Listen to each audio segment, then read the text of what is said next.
ইউক্রেনের ভূখণ্ডে এভাবেই একের পর এক নজিরবিহীন ড্রোন ও বিমান হামলা চালিয়ে যাচ্ছে রাশিয়া।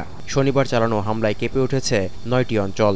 বড় ধরনের হামলা টার্গেট হয়েছে দিনিপ্রো, খার্কিভ, ওডেসা ও সুমি অঞ্চল।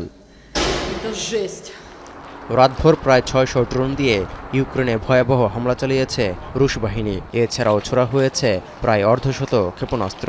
এতে বেশ কয়েকজন বেসামরিক নাগরিক হতাহতের শিকার হয়েছেন। ক্ষতিগ্রস্ত হয়েছে বহু বেসামরিক অবকাঠামো। Було чутно, як все ближче ці шахеди приближаються, зрозуміло, що летить кудись на нас. Я вже прокинулась від сильного вибуху, і на мені було повністю всі стекла з вікон моєї хати.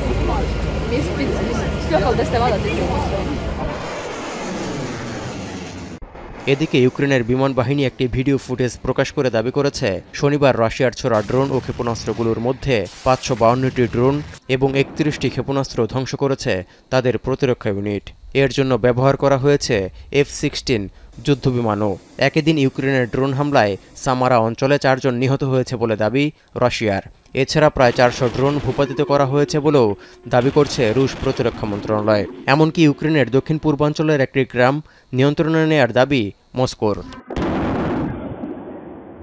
এমন উত্তপ্ত পরিস্থিতির জন্য রাশিয়াকে দায়ী করছে ইউক্রেন। শান্তি প্রচেষ্টা উপেক্ষা করে হামলার তীব্রতা বাড়ানোয় মস্কোর বিরুদ্ধে কঠোর নিষেধাজ্ঞা দিতে যুক্তরাষ্ট্রের প্রতি জোর আহ্বান জানিয়েছেন জেলেনস্কি।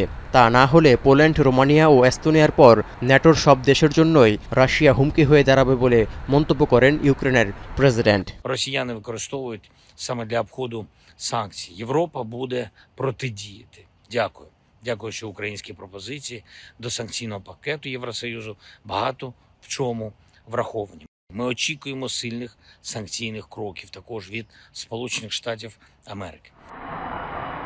এরই মধ্যে ইউরোপের ৩টি দেশের আকাশসীমায় রুশ ড্রোন ও যুদ্ধবিমান অনুপ্রবেশের ঘটনায় নড়েচড়ে বসেছে ন্যাটো।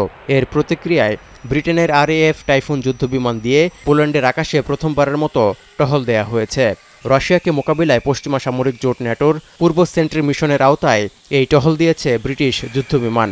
এছাড়া ন্যাটোর এই মিশনে পোল্যান্ডের আকাশে টহল দিতে ফ্রান্সের যুদ্ধবিমানও মোতায়েন করা হয়েছে। তৌহিদুর রহমান, এখন বিশ্ব।